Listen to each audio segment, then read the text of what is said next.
Վանաձորի մանկատան նախկին սաները կանգնած են պետության հատկացրած սոցիալական բնակարաններից զրկվելու վտանգի առաջ։ Սպիտակի վարպետաց թաղամասում 10 տարի անհատույց ապրող 8 ընտանիքները տեղի սոցիալական ծառայությունից իրենց համար անընդունելի պայմաններով առաջարկ են ստացել։ Պահանջը կտրուկ է, 1 ամսում չընդունելու դեպքում սպառնում են տներից վտարել ուժով։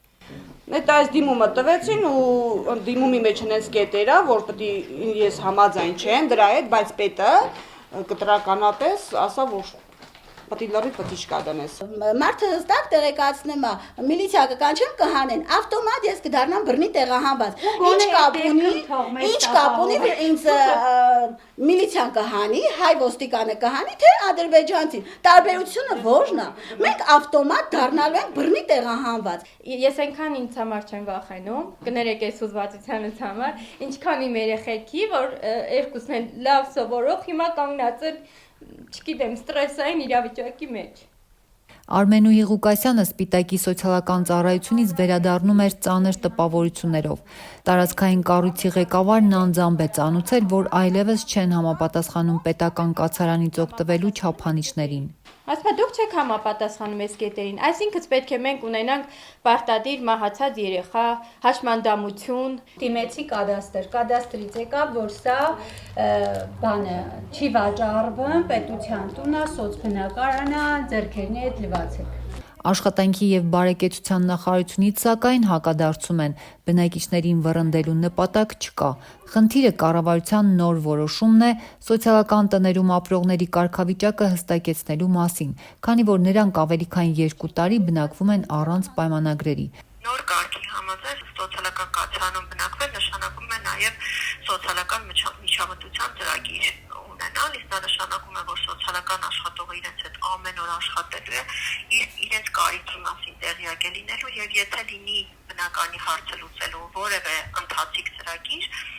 օգնելու է, որպեսզի կարողանան դիմել եւ ունենան ավելի կայուն կացարանի ծառայություն։ 2014 թվականին Վանաձորում 10 տարի վարձով ապրելուց հետո Տիգրանուհի Պապիկյանն ու քույրն ընդունել են պետության առաջարկն ու տեղափոխվել Սպիտակ։ Փաստաթղթերում բնակարանի սեփականաշնորհում անգամ հետագայում չեն ամրագրել, բայց նրանց բանավոր վստահեցրել են, որ պետությունը տարիներ անց կկատարի իր պարտավորությունը, մանկատան սաները բնակարաններ կստանան։ Այսօր արդեն կառավարության ներկայացուցիչներն այս մասին չեն խոսում։ Իրանք բանավոր, ախր թղթով գոնելներ, ասեց, որ բոլորն է դա կփաստեն, ասեմ, որ այս բնակարանը 10 տարի բնակվելուց հետո նվիրատվություն կանենք ձեզ, մի անհանգստացեք, այն որ գնացեք հանգիստ ապրեք, սենց այն որ համոզելով, շատ սիրուն խոսելով մեզ բերեցին ու հիմի շատ սիրուն, այդ այնց ակուրատնի էլ մեզ ասում են ծանուցումը տվել են բնակարանը ազատեք, լավ ուր գնամ։ Պատմում են, որ 12 տարի առաջ վարպետաց թաղամասը կտրված էր քաղաքից, տներն անբարեկարգ,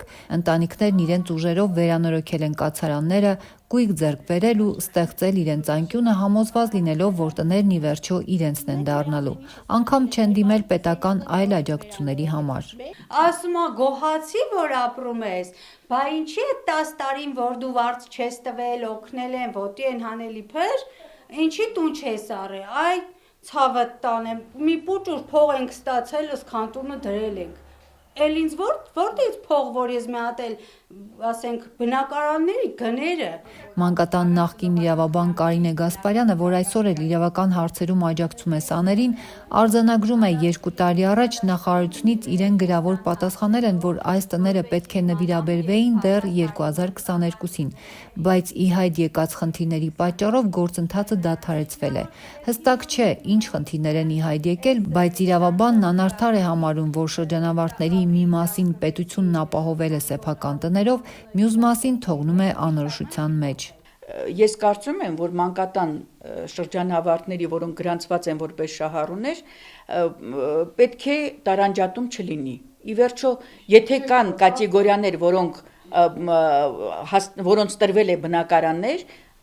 պետությունը ունի պարտավորություն նաև այս կատեգորիայի երեխաներին ապահովելու բնակարանով։ Մանկության տարիներին ընտանեկան ջերմությունից զրկված մանկատան սաներն այժմ ստիպված են պայքարել սեփական կտուրը պահպանելու համար։ Ժամանակին խոցելի մանկություն ապրած այս ծնողներն ասում են, այսօր նույն անապահովության ու անորոշության ստվերը տեսնում են արդեն իրենց երեխաների ապագայի վրա։ Էրնակ են տարիները, որ մեկս քնում էինք առաջի հարգում, մեկս երկրորդ հարգում նույն կառավատի, սենց խնդիրներ չունեինք, որ սենց պայքարի մեջ մտնեինք, մեր անուններն էլ դուրս գար, որ մենք գիտես ինչ լրբեր են, այս մանկատան երեխեքի կողքով որ անցնում ես, տալի ջարդում սպանում են, մենք վայրենի չենք, ուղղակի մենք ուզում ենք պաշտպանենք այն սահմանները, որը պարտավոր ենք պաշտպանենք մեր երեխեքի համար։